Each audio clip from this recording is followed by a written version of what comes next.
My name is Martin, and this is Ileana.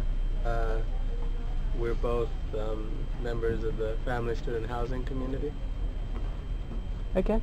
And what is it exactly that's going on with the family student housing? Well, the past, what was it? Has it been about 6 or 7 years, I think? They've been raising our rent 7.5%, and it's currently at 1210, and they're about to raise it to 1301.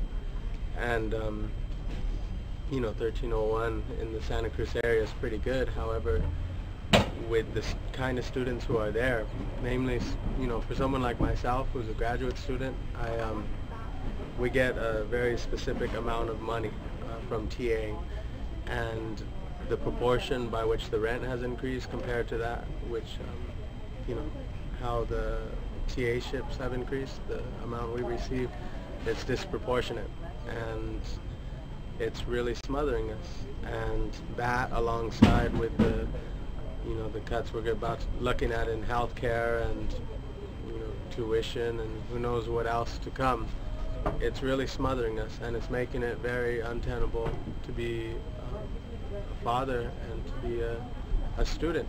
And the fact that the UC is not upholding the promise, the contract they gave us when they accepted us as students.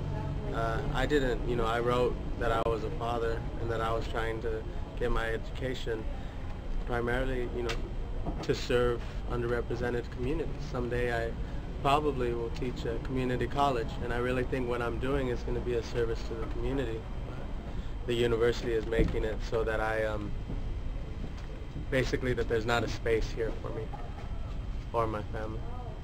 Okay. And why is it that you decided to get involved with this space here at SOCC? Well, we at Family Student Housing have been very somewhat insular in that we are doing our own activities. We're currently in the process of what looks like an ultimate rent reallocation, in which we hold our rent back and don't pay it to the university, and just a whole wide strike, which takes a lot of work. It's different than a rally of the sort. To have people strike and to face the ultimate threat of eviction, it takes a lot of work to do that, and we're really concentrating on that effort. But seeing the efforts that have been made by the new UC and by the students of color, it's really, we really got to align ourselves with these other interests, because, interests which I, of course, am also advocating for, because we're all trying to combat, fight against the UC administration and the regents and everybody else up there on the top. And with the Students of Color Collective in particular, I just see this fierceness, just this movement towards a hunger strike, that's amazing. That's, I was just telling Anthony that it reminds me of when I was a little boy and seeing Cesar Chavez, and that's something that really is still a part of my soul. It's something that I grew up watching and that always rang true, and just the times that we're currently enjoying, if you will, it calls for that kind of activity. And to see so many inspired young people, I want to be a part of that. And I definitely think that the different organizations I represent, be it Family Student Housing or LALS, would be served well to work with the students of color, because they're doing a lot of good things. Okay. Are there any other comments you'd like to share?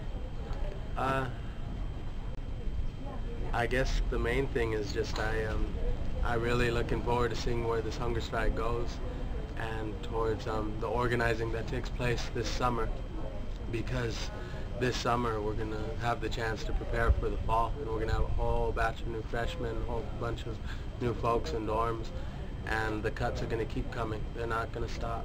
It's, the world situation with Iran and with Pakistan and North Korea and Mexico, and we're heading towards some interesting times, and I definitely am glad that the students of color have formed and are so active in the community.